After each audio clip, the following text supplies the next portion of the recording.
Oils का काम, petrol pump इत्यादि का काम, संबंधित राजनीति से जुड़े हुए काम में सफलता देगा।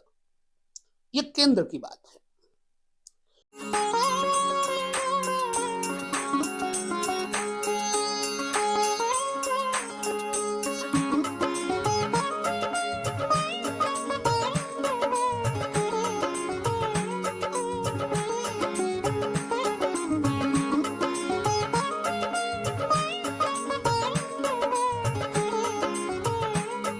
सभी दर्शकों को नमस्कार, जय श्री कृष्ण। ज्योतिषीय मतों में आज हम एक मत आपके साथ लेकर के आए हैं। ध्यान अवस्था के उपरांत ही ये समस्त मत सिद्ध होते हैं, क्योंकि ध्यान की एक गहराई आपको ज्योतिष की सूक्ष्मता का दर्शन करवाती है। कभी भी कोई कार्य करिए, ध्यान पूर्वक करिए। पुस्तकीय जो ज्ञान होता है वो कदाचित आपको विस्मृत हो जाए, भूल जाए, परंतु ध्यान एक ऐसी क्रिया है जिसके माध्यम से आपको वह सूक्ष्म दर्शन हो जाता है। तो ग्रह सजीव हैं, निर्जीव नहीं है, और सभी ग्रह ईश्वर प्रदत्त प्रकृति से उत्पन्न और प्रकृति में ही अपना प्रभाव छोड़ते हैं। ऐसे में जन्म कुंडली के अंतर्गत 3 चीजों का विचार करना जरूरी है।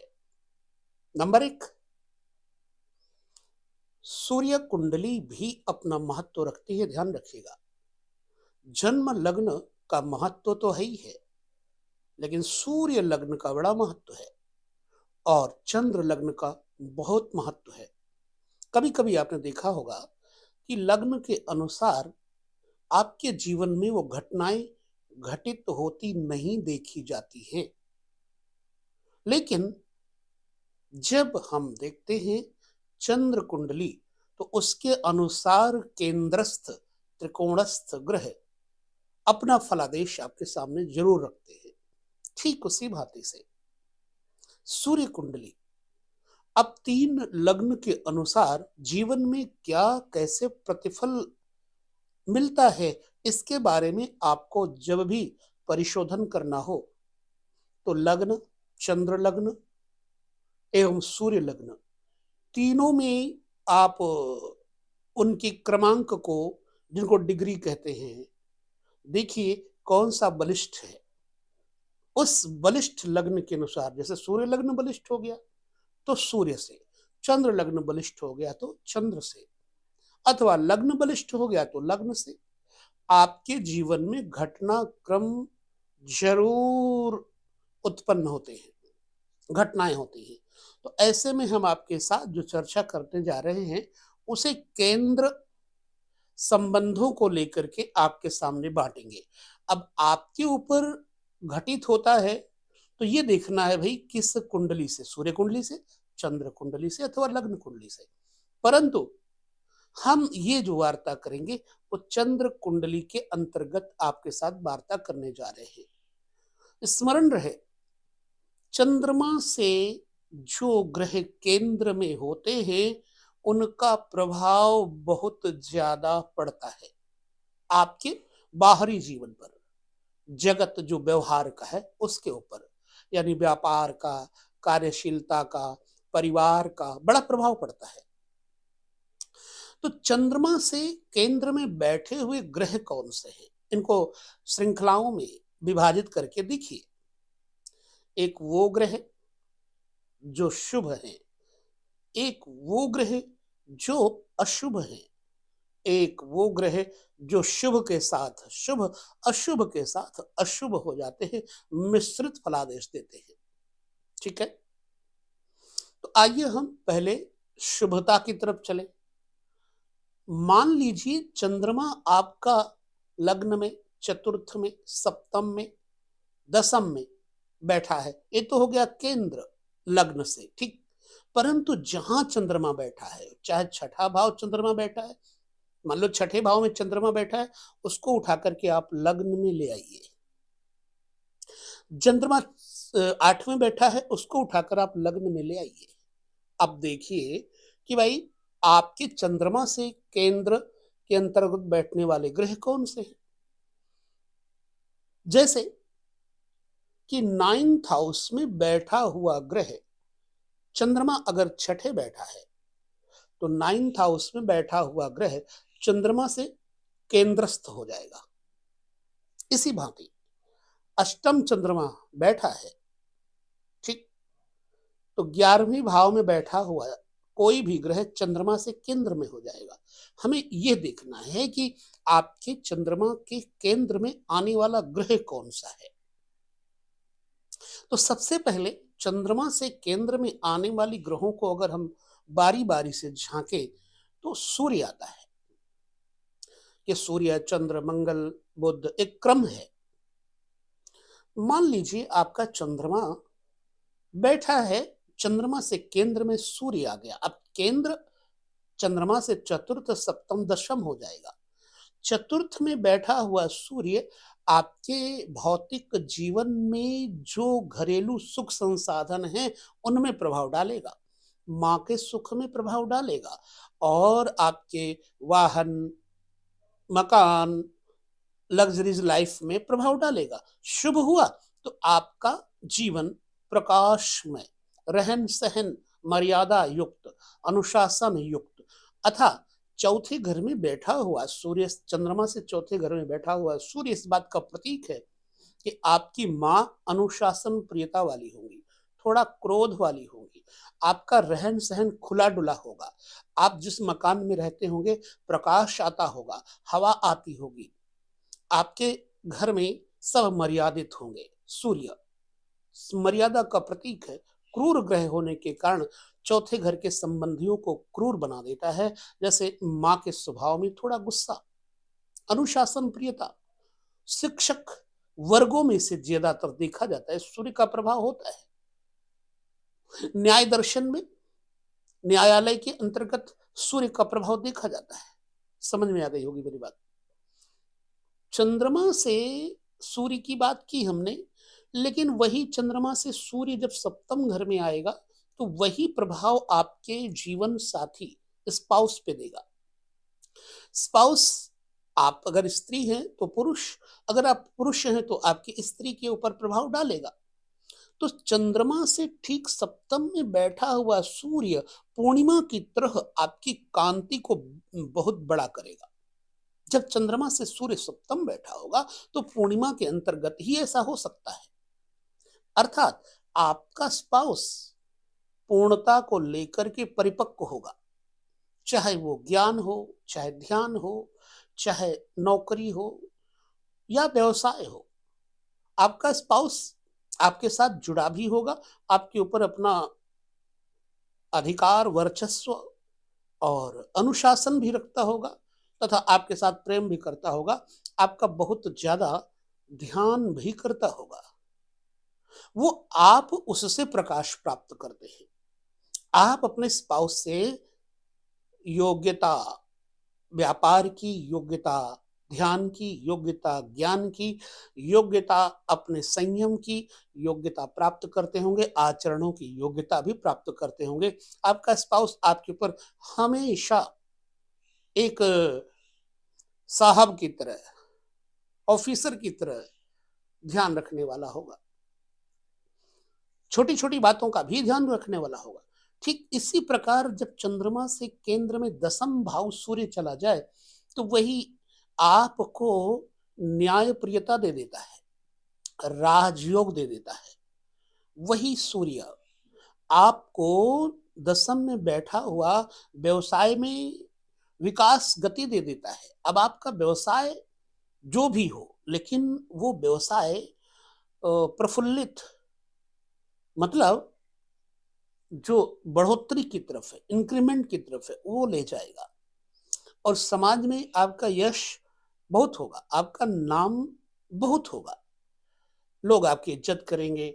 यहां तक कि आपके पिता के भी विचारधाराएं आपके साथ मिलती होंगी। हालांकि आप पिता से थोड़ा मर्यादित रहेंगे, संस्कारों में रहेंगे तो भय भी करेंगे, उनके साथ आप विवश होकर के भले ही थोड़ा बहुत बोल लें, नहीं तो आपकी हिम्मत नहीं होगी कि पिता के साथ आप बहस करें। प्रयोग करके देखिए अपनी कुंडली में, अगर ऐसा है तो आपको मिलेगा। तो चौथा भाव आपके सुख का भाव है, वाहन का भाव है, रहन सहन का भाव है, आंगन है। चौथा घर आपकी जो माँ के आंचल की छाया है, ममता की छाया है, वो है। वहां रहकर के सूर्य आपके ऊपर माँ का बड़ा अनुशासन करवाएगा, और सातवें घर में रह करके सूर्य आपके पत्नी का या पति का अनुशासन करवाएगा, और ठीक दसम घर में होगा तो पिता का अनुशासन रखेगा। क्यों? क्योंकि सूर्य का स्वभाव है क्रूर, लेकिन जैसे सूर्य में दया नहीं है। क्यों?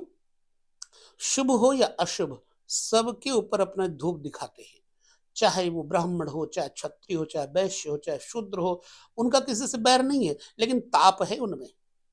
वही सूर्य की रोशनी गर्मी में आपको हलाहल परेशान कर देती, वही सूर्य की रोशनी सर्दी में आपको सुख देती है। तो सूर्य का दोष नहीं है, सूर्य के अंदर एक दाहिका शक्ति है, तो उसे क्रूर कह दिया गया, क्योंकि सूर्य जलाने का कार्य करते हैं।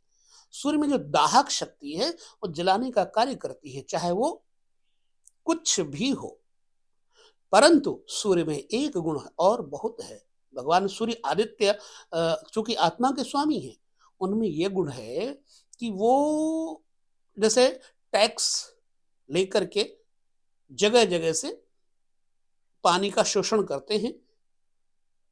भाई सर्दियों में, गर्मियों में जल का शोषण किया, सोख करके और इकट्ठे ही बरसा दिया। इसलिए सूर्य राजा हैं, तो आपको राजसी ठाट बाट में रखने वाले सूर्य का प्रभाव उन संबंधियों के द्वारा प्राप्त होता रहेगा।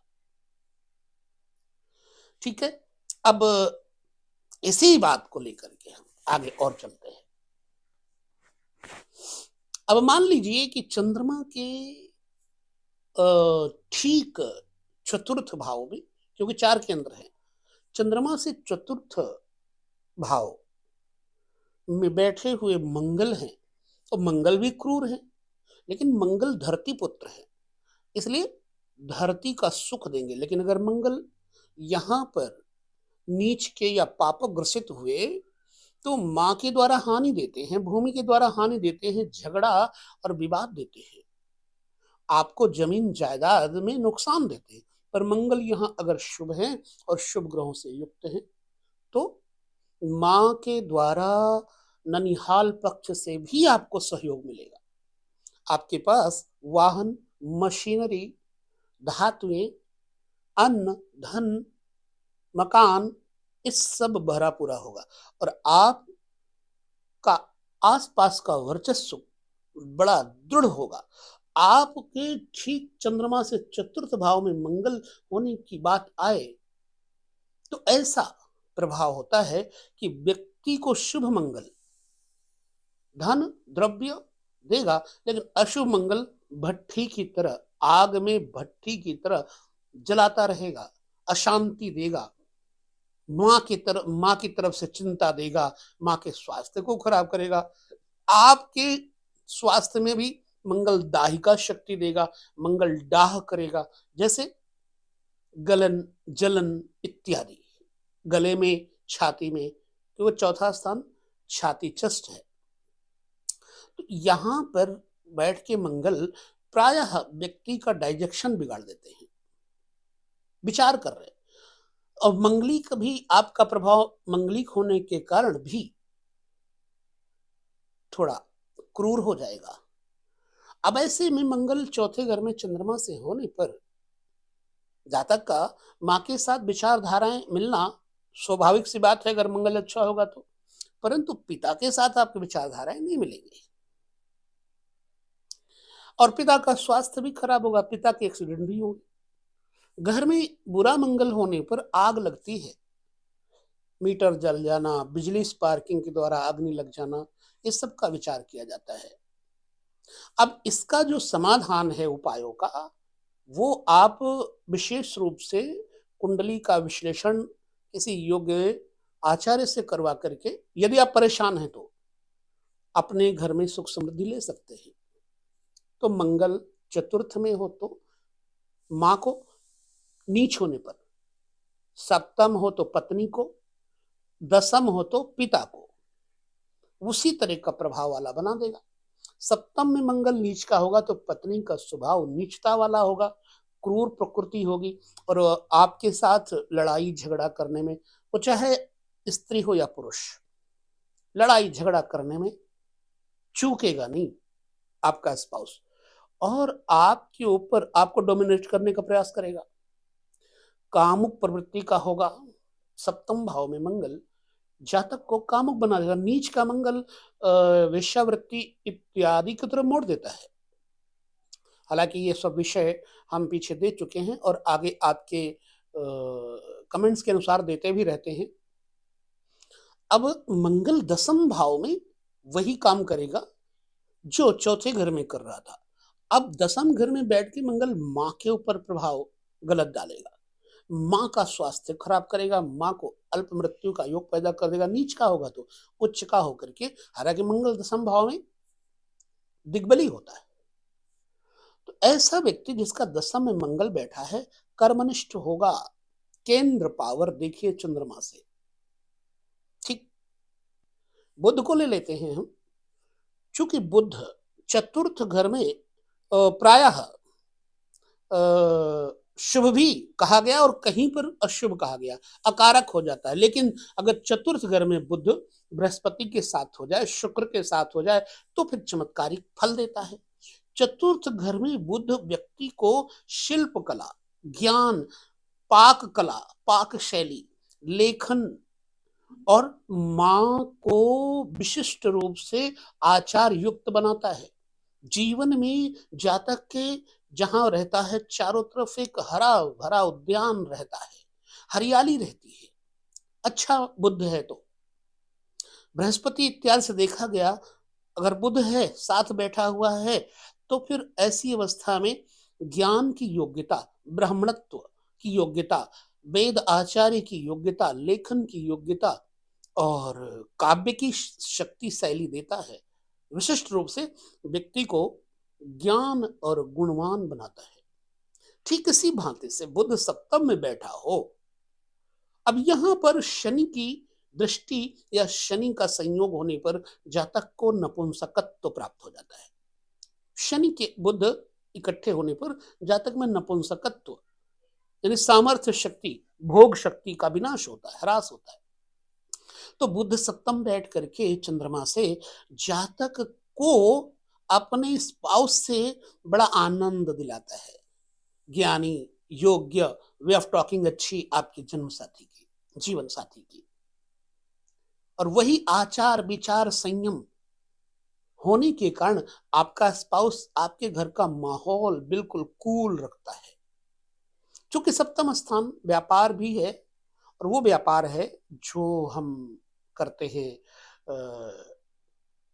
पार्टनरशिप में। तो सप्तम में बुध होने से जातक को पार्टनरशिप का व्यवसाय भी बहुत फलित होता है। और यही बुध दसम में कारक हो जाता है। बुध जब दसम चला जाएगा तो व्यवसाय की अपेक्षा वह नौकरी में बहुत अच्छे पद को प्राप्त करता है, प्रमोशन इत्यादि प्राप्त करवाता है और जातक को काव्य कुशल भी बनाता है। दसम स्थान में बैठा हुआ बुध पैतृक संपदाओं का भोग दिलाता है और जातक स्वयं निर्णय लेने की क्षमता वाला होगा, न्याय प्रियता उसके अंदर होगी तथा आध्यात्मिक शक्तियों का सामर्थ्य भी होगा ऐसे व्यक्ति के अंदर। चूंकि हम हर एक ग्रह को लेकर के अगर भिन्न भिन्न तरीके से हर, मान लो बुध के बारे में लेकर हम उपासना मार्ग, व्यापार मार्ग, ठीक है, शिक्षा मार्ग और शिल्प कला मार्ग, जिस मार्ग में लेकर विचार करें तो बुध के माध्यम से दसम स्थान बैठा हुआ हर प्रकार से समुन्नत करेगा बुध। परंतु कोई अशुभ ग्रह ना बैठा हो, चंद्रमा से केंद्र में बुध का प्रभाव ऐसा फल देगा। अब देखिए आपके जीवन में कैसा है। अगर बुध बैठा है चंद्रमा से केंद्र में, तो बुध के बाद अगर हम बृहस्पति पर आए बृहस्पति चंद्र से केंद्र में होने पर आपको राजसी ठाट बाट में रखेगा। बृहस्पति अगर चंद्रमा से चतुर्थ है तो भव्य भवन, मंदिर निर्माण, धर्मशाला आसपास, कोई विशिष्ट उपवन, उद्यान, वाटिका, स्कूल, कॉलेज, शिक्षा शास्त्री जरूर बसते होंगे। और आपके अंदर वो क्षमताएं, योग्यताएं मां के द्वारा और भी बढ़ती हुई नजर आएंगी, जिसकी परिकल्पना आपने की होगी। चतुर्थ स्थान पर बैठा हुआ बृहस्पति चंद्रमा से अच्छा होने पर जातक को मां के साथ, ननिहाल के साथ, पिता के साथ और परिवार के साथ संयोजित करता है। सोना, आभरण, चांदी, खान पान, गल्ला, मंडी, इन सब चीजों से आपके जीवन में खूब विकास गति बढ़ सकती है और आप आध्यात्मिक प्रकृति के होंगे। आपके मां का स्वभाव भी आध्यात्मिक होगा। चतुर्थ घर में बैठा हुआ बृहस्पति व्यक्ति को विशिष्ट रूपेण सामाजिक स्तर, जनता से प्रेम दिलाता है। जनता ऐसे व्यक्ति के पास न्याय मांगने आती है, मुखिया होता है। बृहस्पति यदि चौथे घर में है तो लोग आकर के, चंद्रमा से चौथे घर में केंद्र में होने पर लोग आकर के आपसे सलाह लेते होंगे। क्या ऐसा है? कमेंट में बताइएगा। बाकी अभी विस्तार तो हम आगे और करेंगे।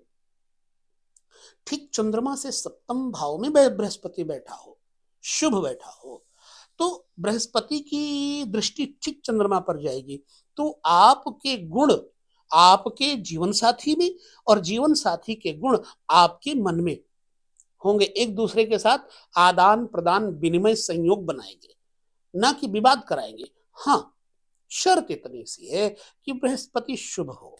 शुभ बृहस्पति, सुगृह बृहस्पति, कर्क का बृहस्पति, ये सब अच्छा प्रतिफल देते हैं। और हाँ, जन्म कुंडली में बृहस्पति सप्तम भाव में अकारक माना गया है, खास तौर से धनु या मीन राशियों में, क्योंकि केंद्राधिपति दोष लग जाएगा।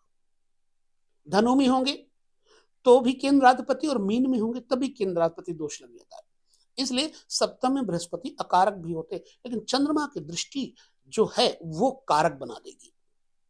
अब आपका स्पाउस आध्यात्मिक प्रकृति के साथ साथ वेद शास्त्र निष्णात एवं अच्छे जीवन में मित्रों के साथ बैठक उठक परिचर्चा, उच्च स्तर के लोगों के साथ मैत्री इत्यादि होगी।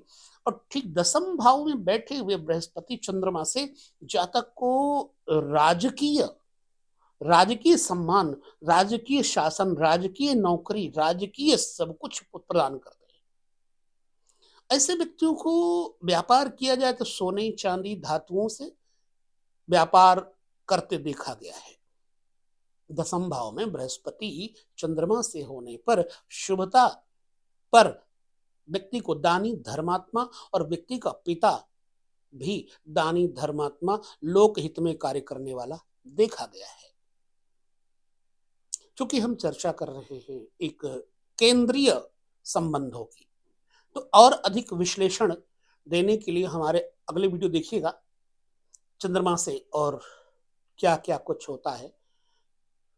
क्योंकि इतना विशेष विशाल ये ज्योतिष गहन विषय है कि मैं एक बार में तो कुछ कह नहीं सकता। मैं तो क्या, मुझे लगता है कि शेष और शारदा भी नहीं कह सकते, ब्रह्मा जी के बस में नहीं है।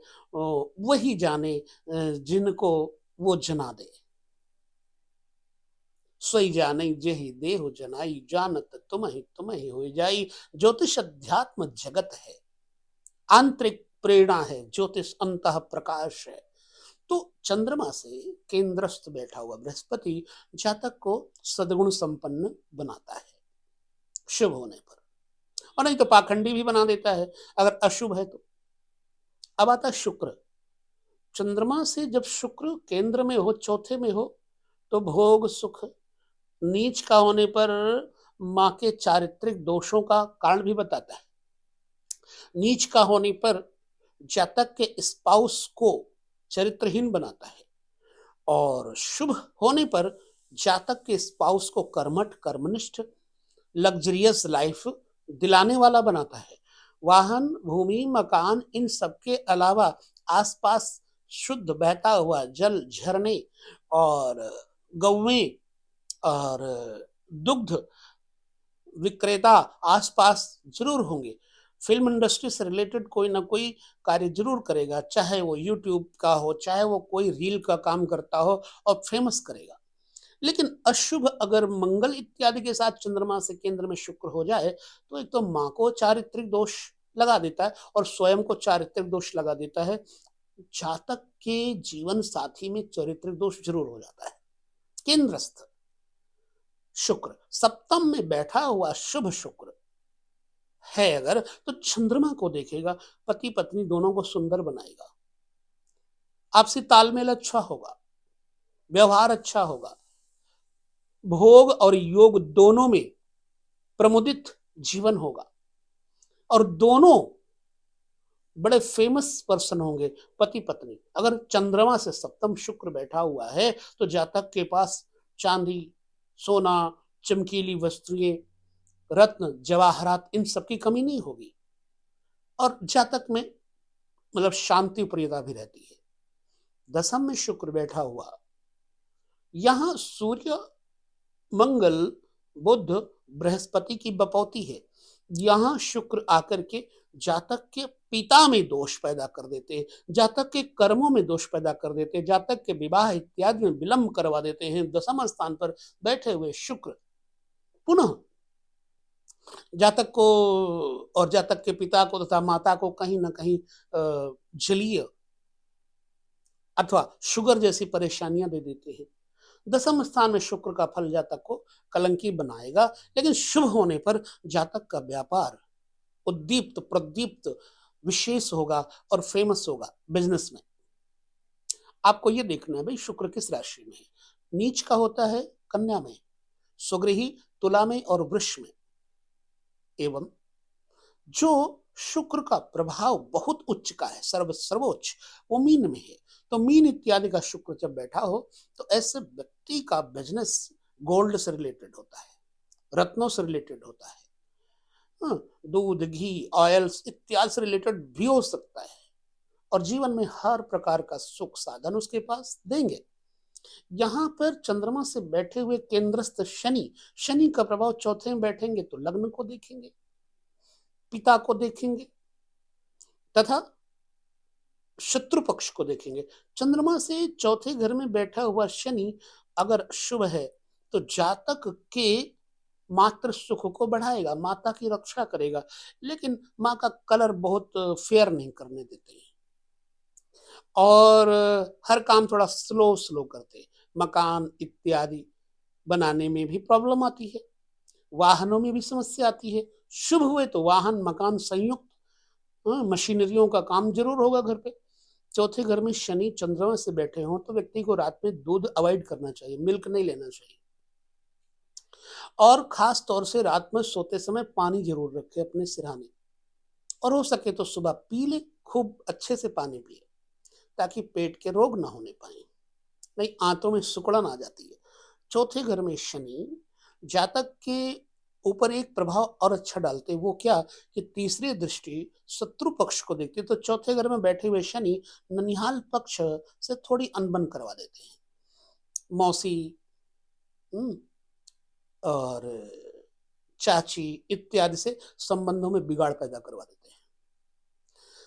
जातक को यदा कदा गैस की पीड़ा भी दे देते हैं। अब यही सप्तम में बैठ जाए चंद्रमा से शनि तो विषयोग तो बनेगा ही, जातक क्रोधी होगा, स्वभाव में जिद्दी होगा, उद्दंड होगा, हथियार चलाने वाला, हथियार उठाने वाला होगा। दसम भाव में बैठ जाए तो जातक के पास फैक्ट्री, व्यापार, मशीनरी, ऑयल्स का काम, पेट्रोल पंप इत्यादि का काम, संबंधित राजनीति से जुड़े हुए काम में सफलता देगा। ये केंद्र की बात है। लेकिन दसम में बैठी हुई शनि जातक के प्राय 2 विवाह या फिर 2 स्त्रियों से संबंध जरूर रखवाते हैं। चलिए राहु अगर बैठे हैं चौथे घर में, मैं आपको बता दूं वृष, कन्या, मिथुन, इनमें राहु का प्रभाव अच्छा होता है। अगर इन राशियों में है केंद्र चंद्रमा से चौथे घर में राहु, तो प्रभाव अच्छा देंगे, माँ की सुरक्षा देंगे, अन्यथा घरेलू परेशानियां देंगे। राहु चौथे घर में बैठे होने पर जातक को सदैव गरीबों को, अपाहिजों को कुछ न कुछ दान धर्म जरूर करते रहना चाहिए, और पंछियों को दाना इत्यादि जरूर खिलाते रहना चाहिए, माँ की सेवा करते रहना चाहिए, गाय की सेवा करते रहना चाहिए, नहीं तो प्रॉब्लम क्रिएट होती है। कुत्ता इत्यादि घर में रखें, लेकिन अंदर ना आने दें, बाहर रखें काले रंग का, तब भी फायदा होता है। चंद्रमा जब चतुर्थ स्थान पर चंद्रमा से राहु होगा, तो वाहन, मकान, सुखों को अच्छा होने पर खूब बढ़ाएगा और बुरा होने पर घटाएगा, लेकिन पिता के साथ विचार नहीं अच्छे मिलेंगे। ठीक सप्तम घर में अगर राहु आ जाए, तो सप्तम घर में राहु के कारण जातक का स्पाउस के साथ थोड़ा मतभेद रहता है, क्योंकि सप्तम स्थान भोग प्रधान है। प्रायः जातक का स्पाउस कलंकी होता है, जातक को भी कलंकी बना देता है, क्योंकि चंद्रमा के सप्तम में अगर राहु होंगे तो चंद्रमा के साथ केतु बैठ जाएंगे, तो केतु की वजह से मातृपक्ष और स्पाउस पक्ष ये सब कहीं ना कहीं डाउनफॉल में जाएंगे, चारित्रिक दोष जरूर देंगे। चंद्रमा से सप्तम में राहु अनेक स्त्रियों के साथ नाजायज संबंध जोड़ने की इच्छा जरूर होती है, हो ना हो। और जातक को पुनः ये मैं कह दूं कि काम अग्नि बहुत सताती है, और उस जातक में कभी कभी हस्तमैथुन की लत लग जाती है, सचेत रहना चाहिए। दशम में बैठे हुए राहु, सब चौथे में बैठे हुए केतु चंद्रमा से, तो घरेलू उलझने और व्यापारिक उलझनों के कारण जातक अपने काम में संतुष्ट नहीं रह पाता। प्रायः पिता का सुख, माता का सुख एक साथ नहीं मिल पाता। जातक को विद्युतीय उपकरणों से लाभ होता है, जातक को मशीनरी और ये जो कंप्यूटर सॉफ्टवेयर ये चलते आईटी सेक्टर इत्यादि से जातक को लाभ दिलाते हैं। राहु का प्रभाव ऐसा केंद्र में होता है। चूंकि मैंने चंद्रमा को केंद्र से लेकर के सभी ग्रहों को आपके साथ लेकर चर्चा की है, केतु को क्यों छोड़े? केतु चौथे घर में होकर के जातक के माँ का संरक्षण करेगा, लेकिन हड्डियों में प्रॉब्लम देगा, जातक के पिता को नुकसान करेगा। चौथे घर में केतु बैठा हो तो गाय की सेवा जरूर करना चाहिए। सप्तम घर में केतु बैठा होने पर जातक के स्पाउस को आध्यात्मिक प्रगति बहुत देगा। बस जातक का जो जीवन साथी है अत्यधिक भोगी नहीं होगा, और केतु के साथ कोई शुभ ग्रह नहीं है तो भोगी नहीं होगा। उसका और जीवन साथी के साथ विचारधाराएं भोग को लेकर के भिन्नताएं बनी रहती है। ठीक केतु दसम घर में चंद्रमा से बैठेगा, तो केतु का प्रभाव जातक के जीवन में धन को लेकर के समस्याएं देगा, पारिवारिक कुटुंबिक समस्याएं देगा, और मातृ सुख में कमी देगा। जातक अगर यहाँ पर देखा जाए तो डिस्ट्रॉय वाले काम करे, जैसे मतलब खराब लोहा है इत्यादि का काम करे तो उसको फायदा होता है। दालों का काम करे तो फायदा होता है, या फिर कृत्रिम मानव अंगों का काम करे तो फायदा होता है, जैसे बनाए हुए वो टांगों के, पैरों के, हड्डियों के, जोड़ों के अंगों को सप्लाई इत्यादि करता हो। कौन से? जो बनाए जाते हैं, ये नहीं कि मानव अंगों को सप्लाई करें। मान लो किसी डॉक्टर ने ऑपरेशन बताया तो उसमें गोला लगाया, चूल्हा लगाया, तो उसके लिए वह मेडिकल साइंस में जो कुछ आता है वो कार्य करने से जातक को फायदा हो सकता है। चंद्रमा से केंद्र का फल आपको कितना मिल रहा है? ग्रहों का केंद्रीय फल कैसा मिल रहा है?